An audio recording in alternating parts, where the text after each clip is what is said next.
नमस्कार दर्शक बंधु राजलक्ष्मी मोटिवेशन लाइफ को आपण मानक बहुत सारा स्वागत।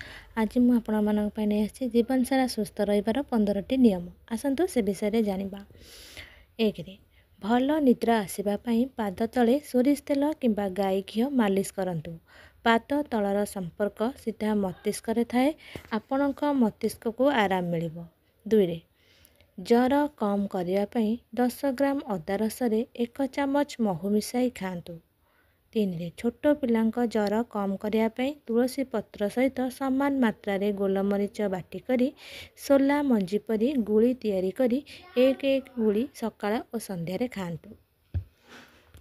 3 पक्षाघात बा पैरालिसिस ठीक करिया पई बिरी डाली राति रे बतुराई एवं बाटी करी गाई घिओ रे भाजी एथिरे अल्प शुंठी गुंड मिसाई गुड़ सहित लडू तैयारी करी प्रतिदिन गोटे करी मासे पर्यंत खांतु एवं राति रे गाई घिओ उषुम करी 2 बुंदा नाकरे पकांतु। 4 परिस्रा पोड़ा कम करिया पई 1 ग्लास पानी रे मिश्री एवं पान मधुरी आधा चामच मिसाई राति रे बतुराई दियंतु एवं एही पानी सकाळु पियंतु। 5 ठंडा काश कम करिया पई 7-8टी तुलसी पत्र और 2टी गोलमरीच मिसाई खांतु किंबा 10 ग्राम अदा रस रे 1 चामच महू मिसाई सकाळ और संध्या रे खांतु। 6 हाई ब्लड प्रेशर ठीक करिया पई खाली पेट रे 2-4टी बेलपत्र चुबई करी खांतु। पेट भितर जलन हेउथिले अधिक पानी पियंतु एवं घी कुआरी रस पियंतु। 8 कुर्मी नष्ट करिया पई आधा चामच जुआणी मंजी गुंड सहित गुड़ मिसाई राति रे खांतु। 9 ओठ फटा बंद करिया पई गाई क्षीर रे अल्प हळदी गुंड मिसाई लगांतु। 10 जीभ फाटिबा किंबा तुंड घा ठीक करिया पई खंडे हरिड़ा मुह भितरे किछि समय रखंतु।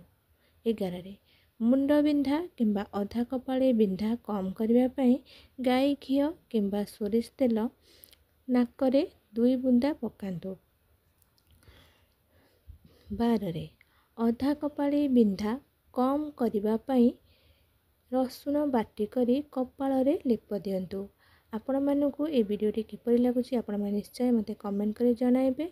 आपण माने जति मो चैनल नुआ आस्थिबे प्लीज चैनल टी को लाइक करिवे, शेयर करिवे, सब्सक्राइब करबा को आदौ भूलिबेनी। पाखरे थिबा बेल आइकन को प्रेस करिवे जहा द्वारा मो वीडियो प्रथम नोटिफिकेशन आपण माने पाई परिबे। 13 स्मरण शक्ति वृद्धि करिया पई अखरोट खांतु, पानी रे बतुराई 4टी आलमंड खांतु। 14 मद्य निशा कम करिया पई 1 ग्राम फिटिकिरी गुंड पानी रे मिसाई पियंतु किंबा सेवर रस पियंतु। 15 भांग निशा कम करिया पई हरड़ डाली सिजाई सेही पानी पियंतु। रहिली पुणी देखाइबो नेक्स्ट वीडियो रे। वीडियोटी आपण माने देखुथबारु आपण मानकु बहुत बहुत धन्यवाद। जय जगन्नाथ।